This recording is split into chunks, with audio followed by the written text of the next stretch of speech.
நம்ம இன்னைக்கு மாம்பழ காடி எப்படி பண்றதுன்னு பார்க்க போறோம். இதை வந்து மாம்பால்னு சொல்லுவாங்க. வைகாசி விசாகத்துக்கு கோயில்ல எல்லாம் பிரசாதமா இது கொடுப்பாங்க.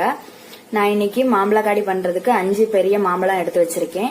இதை கட் பண்ணி நான் எடுத்து வச்சிருக்கேன். 1.5 கப் போல சர்க்கரை துருவி எடுத்து வச்சிருக்கேன். 1.5 கப் தேங்காய், 1 கப் பச்சரிசி மாவு. பச்சரிசி மாவுக்கு பதிலா 1 கப் பச்சரிசி கூட நீங்க 1 மணி நேரம் ஊற வச்சு அரைச்சி இதுல ஊத்திக்கலாம்.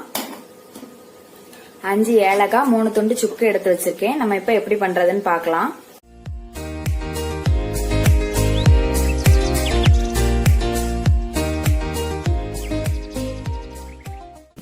இப்போ ஒரு பாத்திரத்துல தண்ணி வச்சிருக்கேன். இப்ப இதுல வந்து சர்க்கரையை போட்டு நல்லா கரைச்சு எடுத்துக்கலாம்.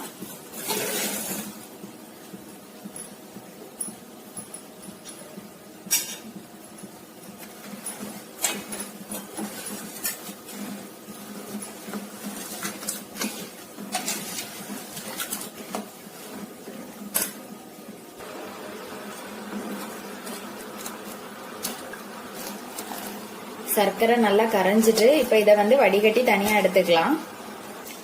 ஒரு பாத்திரத்துல மாத்திட்டேன். இப்ப இது கூட நம்ம மாம்பழத்தை வேக வச்சுக்கலாம்.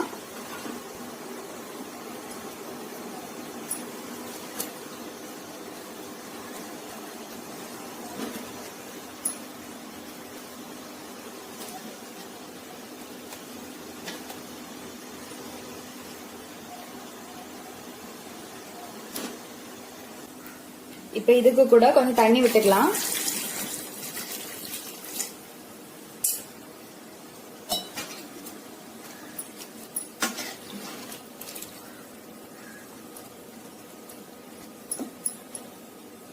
மாம்பழம் கொஞ்சம் வேகட்டும்.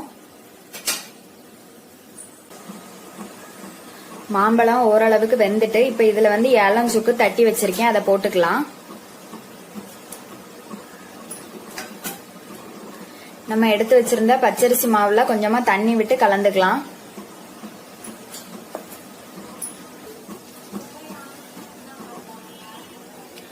பச்சரிசி மாவுல தண்ணி விட்டு கலந்தாச்சு. அதையும் இது கூட விட்டுக்கலாம்.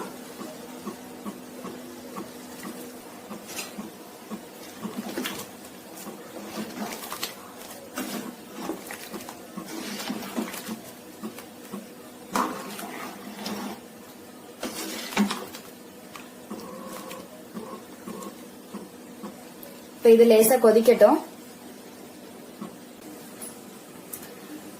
பச்சரிசி மாவு விட்டதும் கொஞ்சம் கெட்டியாகும். தேவைப்பட்டுச்சுன்னா கூட கொஞ்சம் வெண்ணெய் சேர்த்துக்கலாம். நான் இப்ப வெண்ணெய் சேர்த்திருக்கேன்.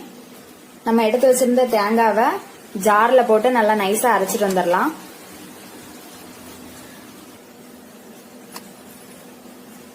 அரைச்சிட்டு வந்தாச்சு. அதையும் இது கூட விட்டுக்கலாம்.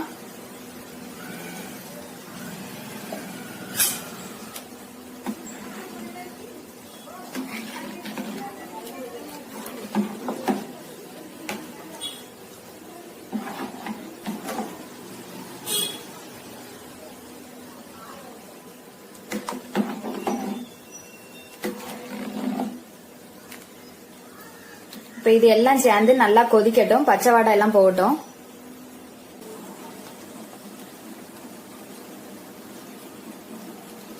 இது நல்லா கொதிச்சுட்டு பச்சை வாடை எல்லாமே போயிடுச்சு. இப்ப அடுப்பு ஆஃப் பண்ணிக்கலாம். இது மாதிரி நீங்களும் செஞ்சு பாருங்க. செஞ்சு பார்த்துட்டு எப்படி இருக்குதுன்னு சொல்லி கமெண்ட்ல சொல்லுங்க.